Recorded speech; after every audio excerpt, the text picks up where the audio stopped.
Hello, class, and welcome back to chemistry class. So for this series, biochemistry class, hello.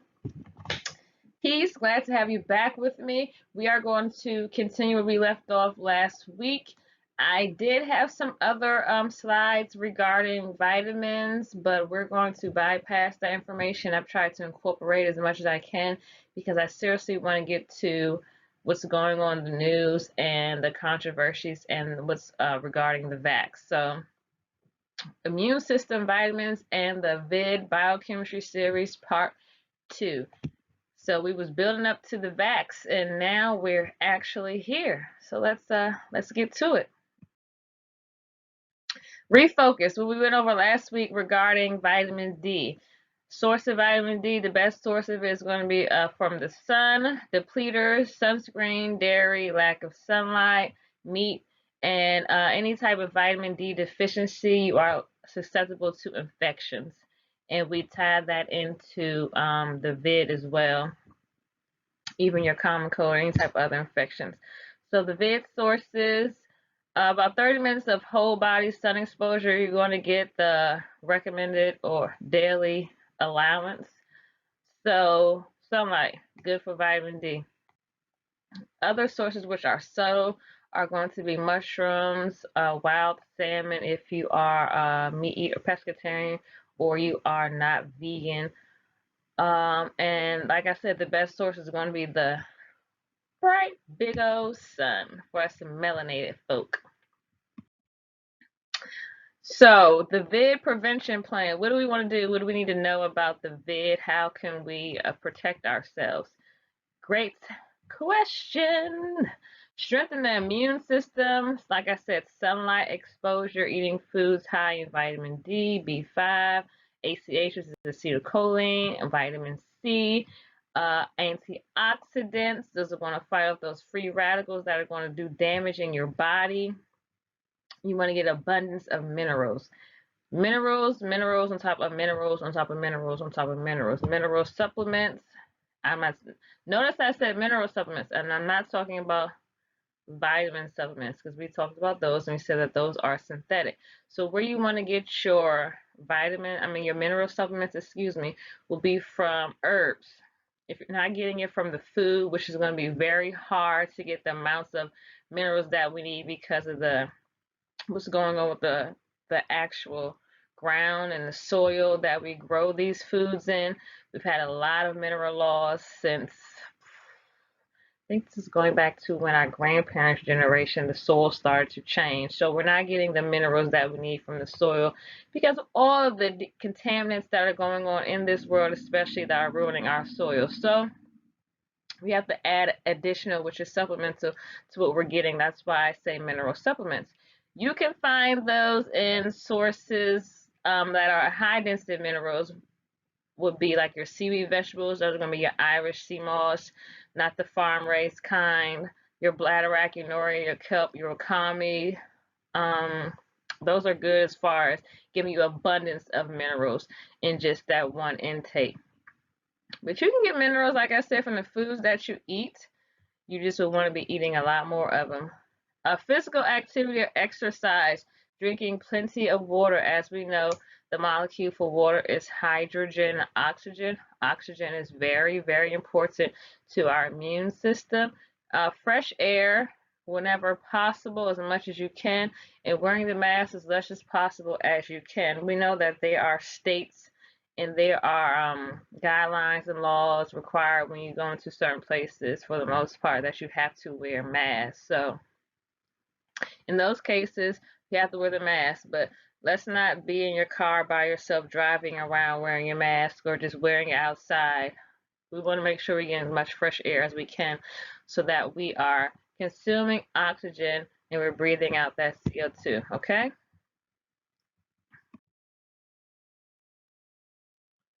Continuation of the VID prevention plan. So we covered this last week, but let's go over it just once more. Immune boosting methods. Like I said, vitamin C. Where can we find vitamin C? In our citrus fruits, like oranges and limes. Other vitamin C fruits are mango, papaya, cantaloupe.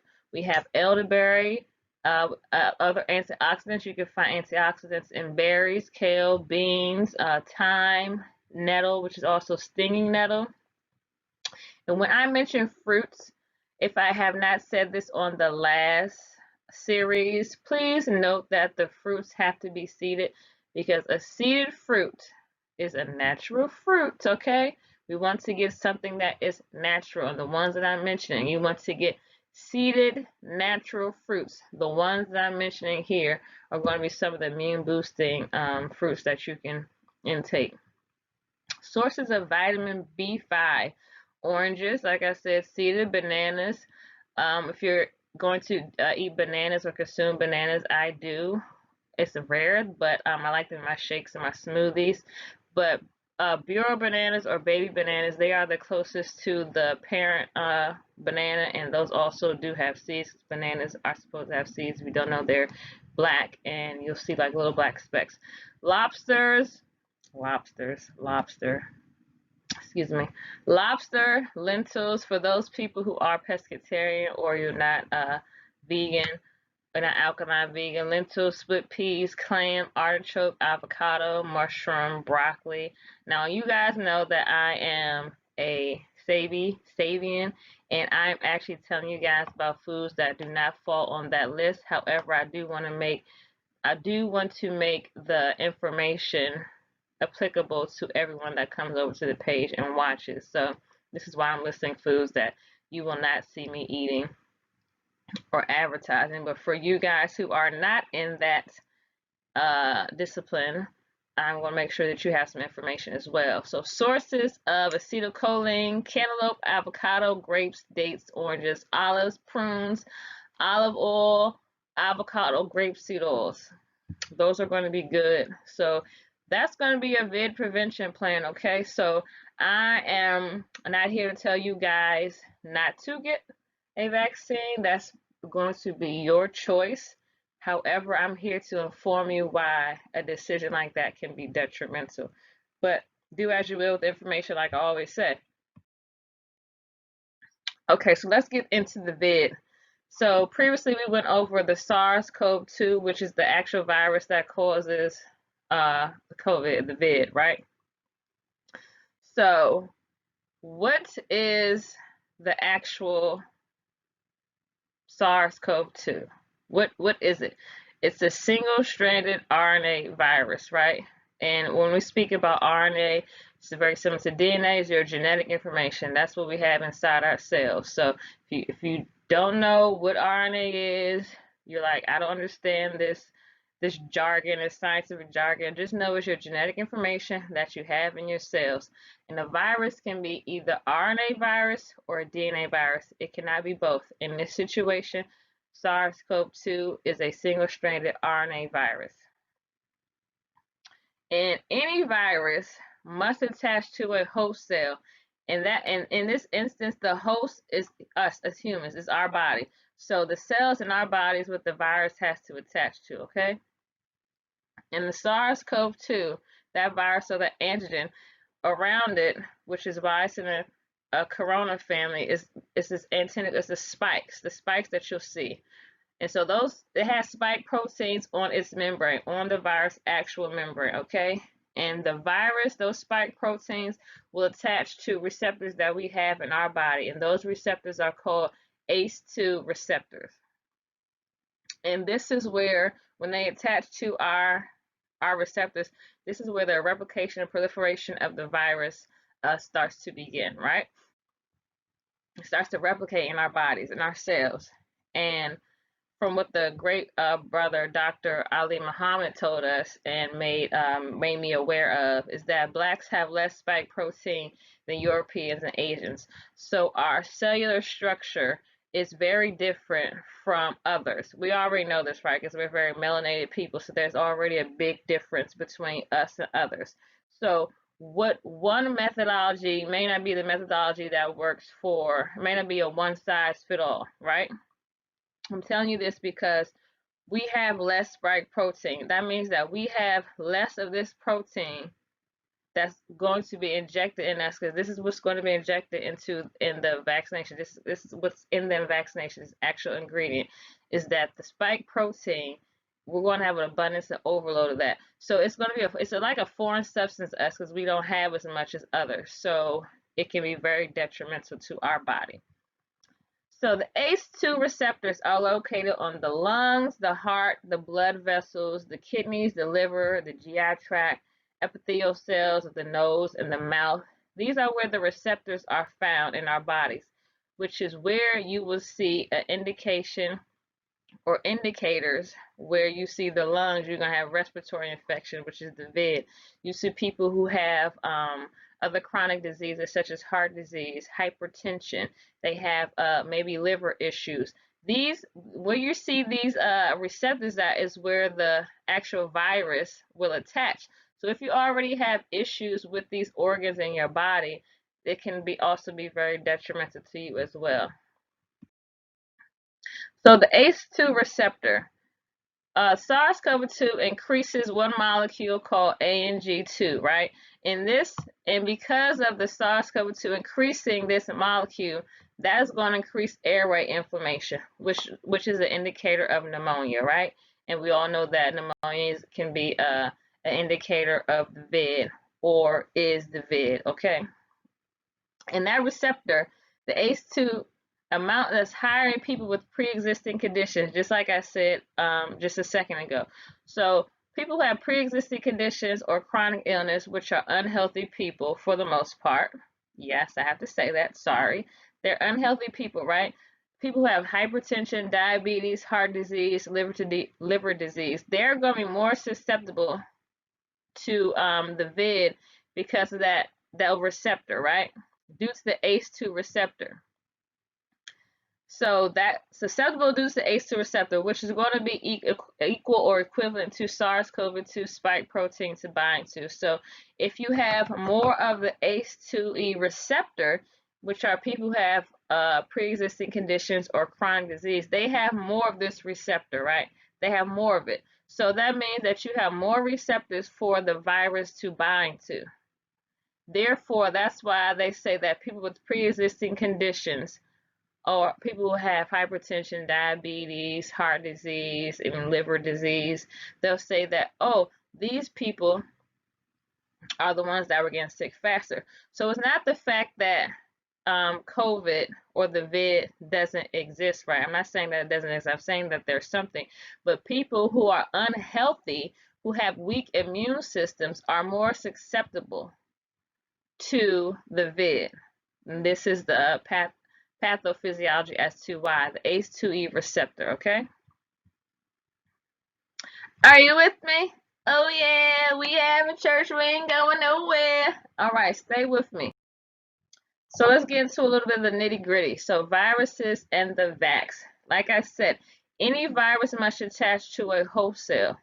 Our body, the human, our cells, human cells are the host cell, okay? And body needs antibodies to fight the infection. We saw in our last series, part 1, that the antigen, which is going to be the virus, that their body needs antibodies to go ahead and fight off that antigen, fight off that virus. And viruses can and will mutate, which means that they are going to have some errors going to occur in their replication or their proliferation. There will be another strand that will be bred from that, right? Prime example is the flu. The flu has about 8 strands, or maybe even more. And what happens is that during a yearly phase, or the so-called flu season, you will see that you get yearly shots, because what the physicians or big pharma tries to do, I won't say the physician, big pharma will do, is they'll try to predict what strain or strains are coming for the next flu season. How do you predict that? Is beyond me. So they'll try to predict that, and they'll come up with the vaccine that's going to treat those strains, which is why the flu vaccine can be highly ineffective, because when the mutations occur, you don't know which strain is going to be bred from that, right? You don't know how that's going to work. So it's very hard to predict the onset of a different strain. So that means it's very hard to treat people for something you don't know exactly what it is. So they're guessing with your body. They're guessing that, oh, it's going to be this strain this year, so we're going to put this strain into the vax, and this is what we're going to give people, which is why you'll see people who do get the flu vax, they get the flu.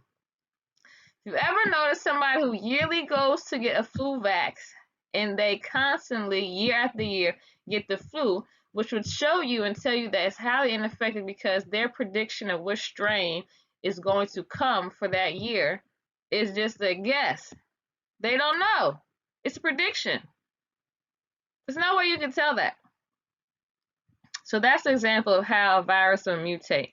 And so this is why you go yearly. And this will be the same thing that's going to occur with this VID vaccine, is that the mutation is going to occur with the virus. You won't know which strain is going to be bred, so you won't know how to accurately predict which strain to include into the vax to actually treat a patient. So when that mutation occurs, right, there are certain things that can cause this mutation, which are called mutagens. They can be physical or chemical agents, right? They're going to change the makeup of the virus.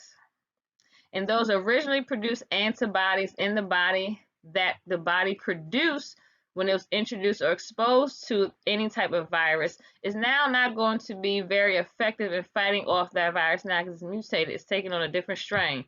So the antibodies that were once there to help fight off that virus or the antigen now is not highly effective because this is a new mutated virus, okay?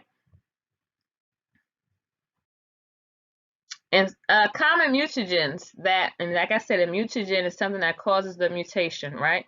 There can be radioactivity such as ultraviolet light, and we're not talking about the sun, ionizing radiation like X-rays, chemotherapy, chemicals such as ethylene bromide. A lot of researchers or laboratorians work with ethylene bromide a lot when they are performing a polymerase chain reaction, which is used to do genotyping in the labs. Benzene, also a chemical used to produce drugs, plastics, synthetic rubbers, and dyes. So benzene, you walk around, you're drinking out of plastic bottles or any type of other forms of plastic, more than likely you're going to see benzene in there, okay?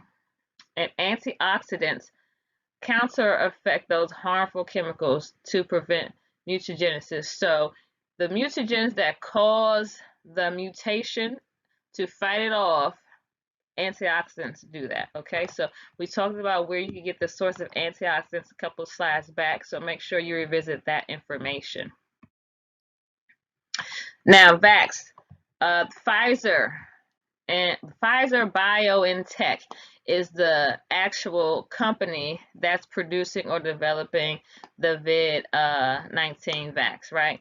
And it's been done by emergency use authorization, which is going to be EUA. And in this slide, I can see, which I will have to fix it saying EAU, but it's EUA as an abbreviation, right?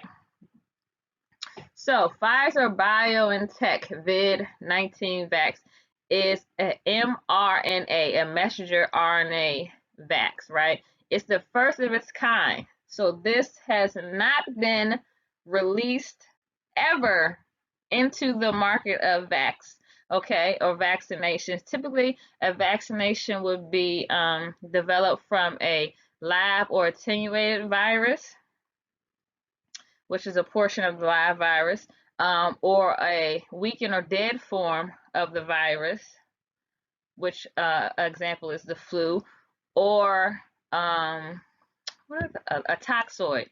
That's the main three of the three. There's a five, but there's three of the main methods for developing a vax, right?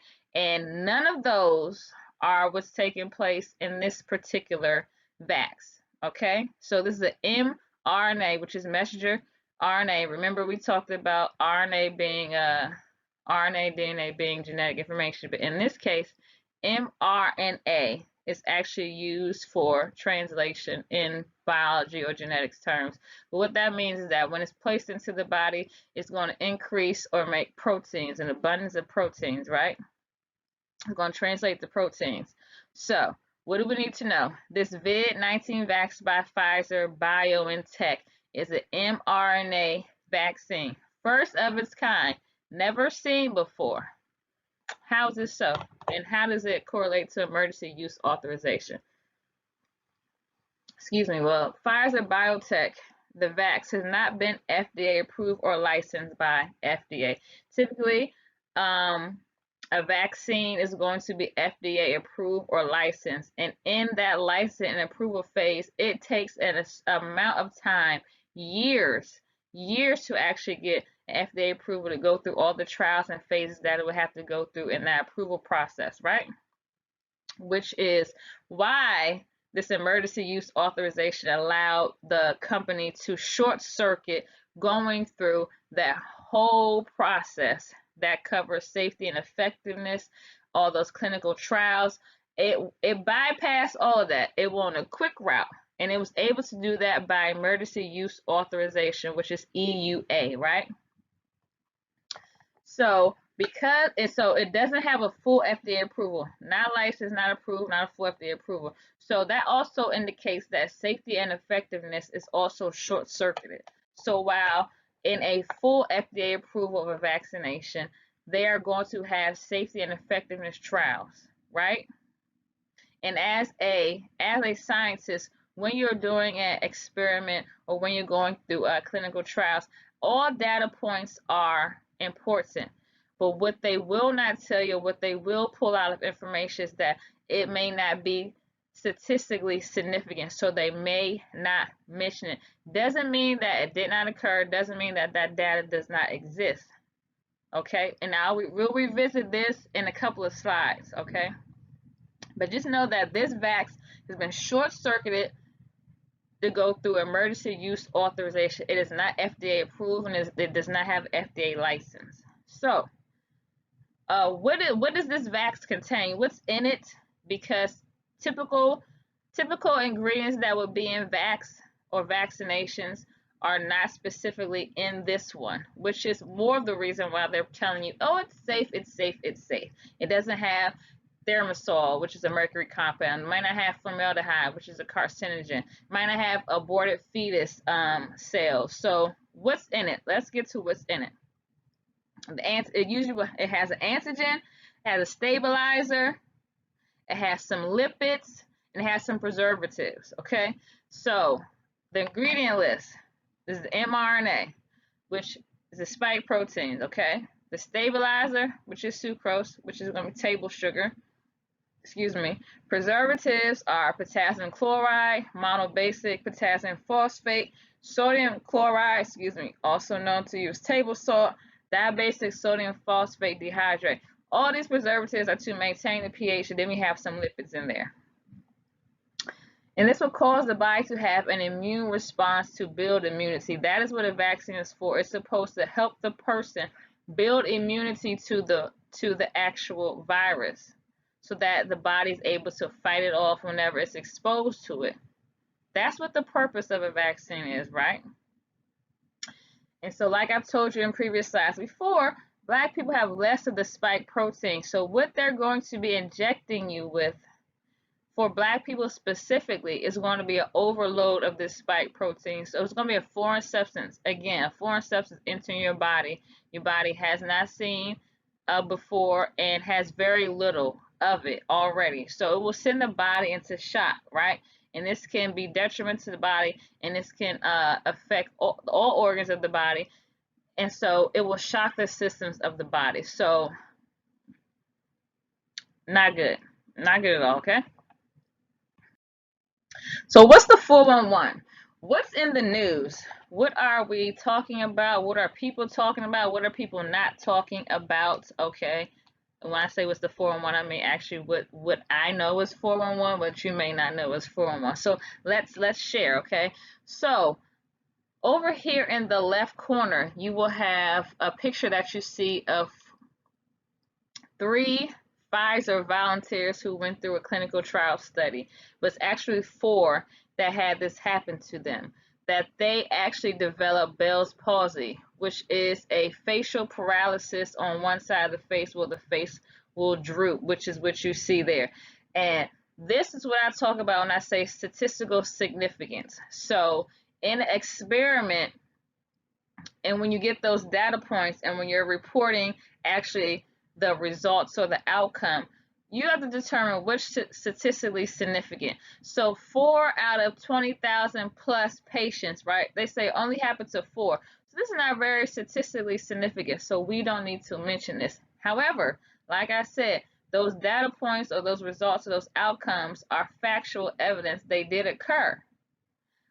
But for scientists to omit it or not speak about it, their justification will be that it may not have had statistical significance. So even though there are only 4 that it happens to 4. That's fact. You can't discount that. And you may say it's an outlier, but you can't say that it was not. You cannot statistically prove that this did not occur because of this Vax, right? So that's what's happening in news. 4 of those people, Pfizer clinical trial, face droop, Bell's palsy, okay? In the middle, there was an Alaskan health worker who got the Pfizer VID vaccine and who had a serious allergic reaction, so much so that she was treated with epinephrine pen. And what Pfizer is recommending is that whenever you're going to give somebody a vax, they're supposed to have prophylaxis available, which is something to immediately treat the patient if they have some type of reaction, which they're saying is going to occur. So get out your mind that if you're going to get this vax, that you're going to get it and nothing is going to occur to you. It's a very high possibility, very likely. What they are not talking about in the news, Dr. Fauci is saying that, and he's putting a young lady out there, Dr. Kismikia, I forget her last name, but she actually works at NIH as well, alongside Dr. Fauci. Dr. Fauci is saying that Black people don't need to have skepticism of taking vaccines because, for whatever his reasons are, like a Black woman, which he threw under the bus, Dr. Kismikia, is the one that actually helped develop the vaccine.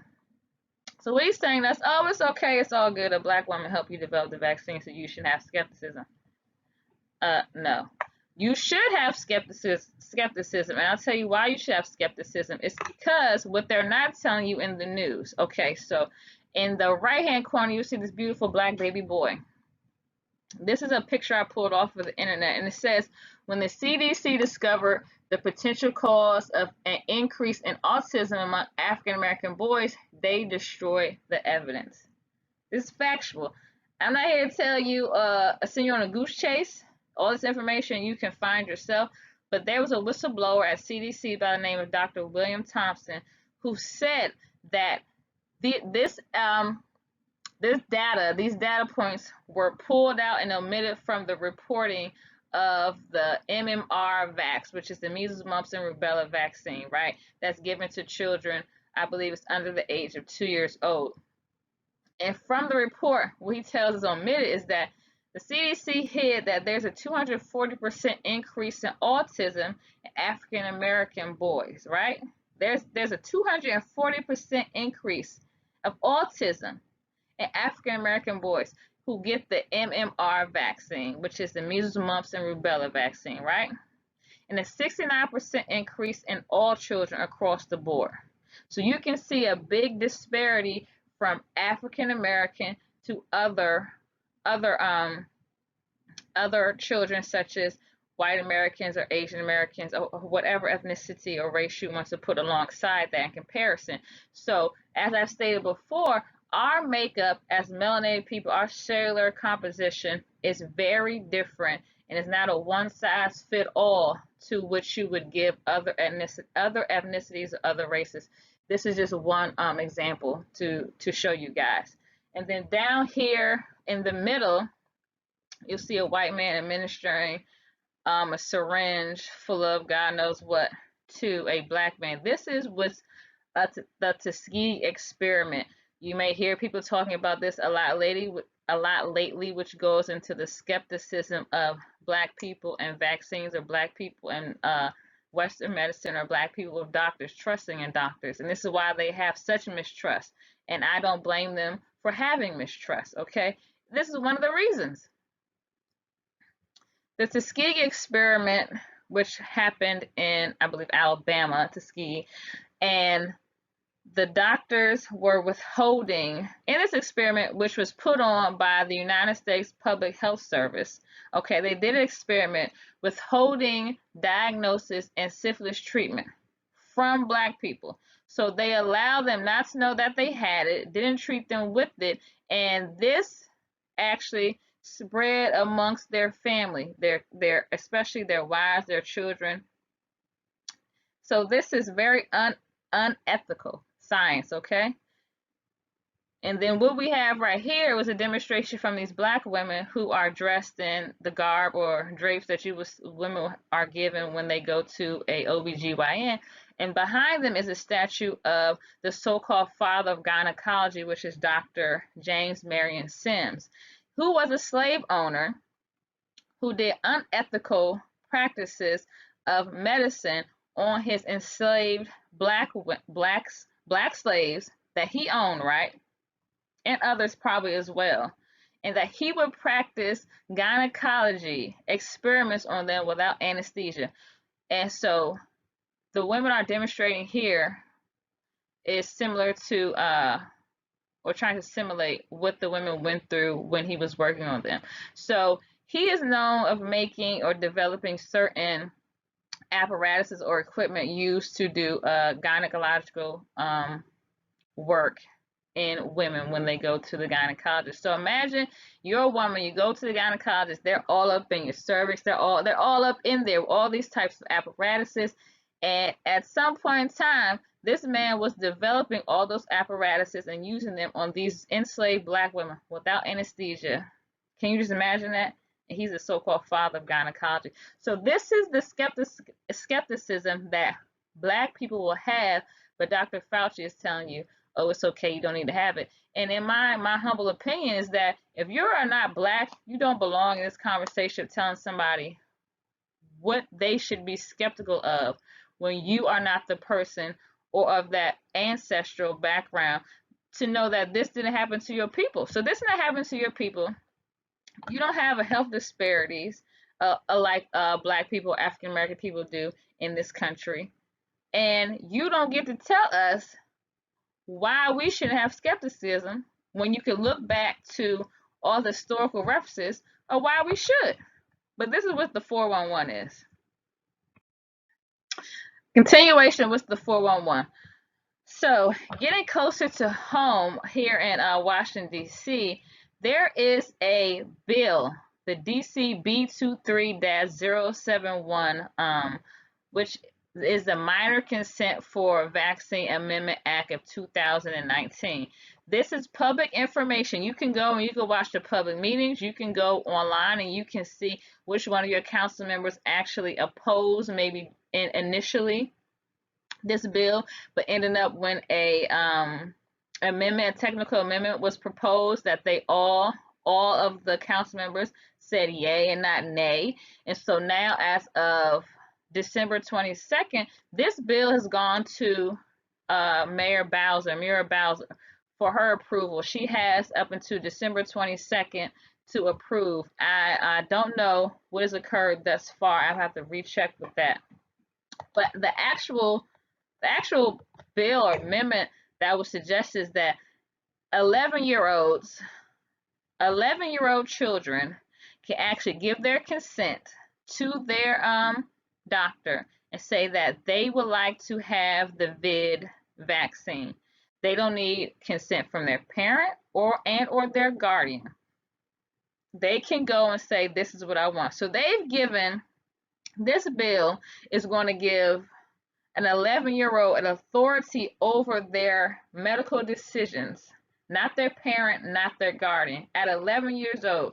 Just imagine what you were doing thinking about at 11 years old, and if you are of the mind power to understand the detriment of what you can do when you say, yes, I want to take this vaccination, right? So they can do that. This is what this bill is about. So imagine all the power and energy and laws that are being passed, and why is it so forceful And now they so care about you so much that they're going to enact all these laws, all these bills. They want to give you money to take the vaccine. They want to say black people should take it first. I mean, like, just imagine why. Ask yourself, why is this push so great? They care about you that much, right? Okay. And now, other what's in the news. New York State Bar passes a mandatory VID-19 vax recommendation. So a group of lawyers have come together and said, hey, we believe that this is what needs to occur. This needs to be mandatory. We're going ahead and recommend this. So this was going on in New York. Biden, our president-elect, is saying that within the first 100 days, he wants to get 100 million people vaxxed. That's his goal. That's one of his goals in his first 100 days. And as in politics, you're following your first 100 days. That is going to be some of the most important legislation or pieces of legislation that you put out there to your constituents or just the world, your non-constituents, the people who didn't vote for you. So that's what Biden's goal is. Then there's also airlines who are going to be lobbying for COVID or the VID passports. There's also IT companies to include IBM who are in the talks already working on creating apps for COVID verification processes. So I would just say get ready for a new world of what's about to change and how where you cannot go, how you can move if you are a person like myself who is not going to take a vaccination or the vax. Your movement will be very limited, and I'm aware of that. And I know that is what it is going to be for this time being. But if everyone chooses, a lot of people, majority chooses not to take it, we'll see what happens in these United States of America. Moving on, so the VAERS and laws. Excuse me. Vax. They can cause death and serious injury. Okay, don't ever let someone tell you that they cannot.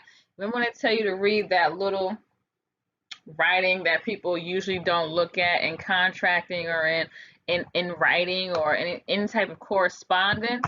You'll see this. It's going to be there, but they're not going to talk about it. So I'm here to tell you, vax can cause death and serious bodily injury and harm. Which leads me to the Vaccine Adverse Event Reporting System, which is the VAERS, okay?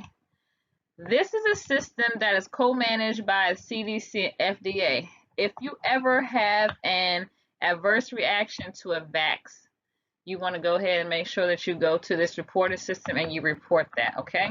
Very important to do that.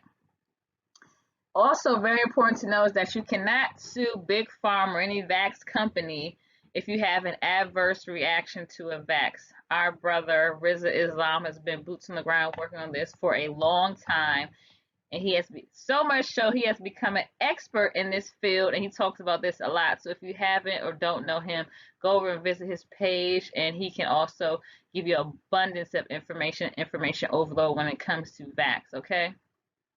Why can't you sue Big Pharma or vax company? Well, in 1986, there was a National Child Vaccination Act which made it impossible for an individual patient to sue a vax company if they had an adverse reaction, because there was so much money being lost from Big Pharma who was getting sued, or vax companies that were getting sued, that they were losing out on money. Losing out on money, which is counterproductive, right? So what do? What they typically do. They lobby for bills, and they got this one passed, the National Childhood Vaccination Act. Okay, so if you do have any type of adverse reactions, you can take it to vaccine court, is what they call it, but it will not be to sue Big Pharma or any vax company. You can file for compensation through the National Vaccine Injury Compensation Program, NVCIP. That can take years to get, if you get anything, okay? But since 1986, the law, Health and Human Services sued for failure to conduct vaccine safety studies. They've been sued, and ever since the development of this law, since 1986, the program has paid out over $4 billion in damages due to vaccine injury and death. So remember I told you that vaccines cause death and injury. I'm not making this up, okay? This is in black and white. You can go ahead and you can pull this information from off of websites. And I believe I got this information from a Connecticut General Assembly state government.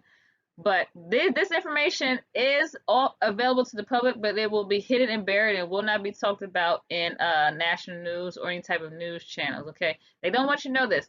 They don't want you to know it because they don't want you to be deterred from making a decision that's going to put more money into their pockets, regardless if it has a detrimental effect on your health, which can be death, okay? Whatever. You're just another person, another statistic, right? Well, that's why I'm here to inform you. So in September of 2019, the program paid out over 206 million plus for damages due to vaccine injury or death. Okay, excuse me. I'm talking about the laws. Employment conditions can require employees to receive an FDA fully approved Vacs for certain employers, right? They can require this. So make sure you check your state laws. The law is unclear though. If employers can require a Vax as term of employment for a non-FDA approved or a emergency use authorization Vax, right? So check your state laws. I'm pretty sure they have this in the works and the wraps to change that. So make sure that you stay up to date on those state laws, okay? Like I said, in DC, they're already trying to pass this amendment act for 11-year-olds. So I'm not surprised with what's to come. The federal government can mandate vaccinations, okay? So before that, federal government can mandate vaccinations. That information was provided by a lawyer over at Drexel. I think it was a law and public health department that he was in, Robert Field at Drexel University. So when it comes to your employment and your employment and you're wondering what's going to happen to me if I choose not to take a vaccine, check your state laws. If you did however already have some type of vaccine exemption forms on the books, that is very good, but you know the law changes overnight, so you never know. But make sure you're checking your state laws because this vaccine, this Vax is not FDA, does not have a fully FDA approval. So employees that may not be in condition for employers that they can mandate on you. Okay. So I think something crazy happened, having some IT technical difficulties over here. But however, this list right here is just the tip of the iceberg and is the death for me amongst all the other things. So I'm good with this list. Taking a look at it, like I said, anaphylaxis, allergic reactions, birth and pregnancy outcomes, autoimmune disease, vaccine enhanced disease, death. So that's a no for me. But I thank you guys for being very patient and sitting through this chemistry class or biochemistry class with me today. I hope that you take all of this information overload into consideration. I hope that you've been taking notes today. And please do have your ass back in chemistry class next week. And I guess you got some decisions to make, some hard decisions to make if you're on the fence or if you are not a strong no about the VID Vax. I hope that this information will provide you enough information for you to be able to make an informed decision. That is what it's here for.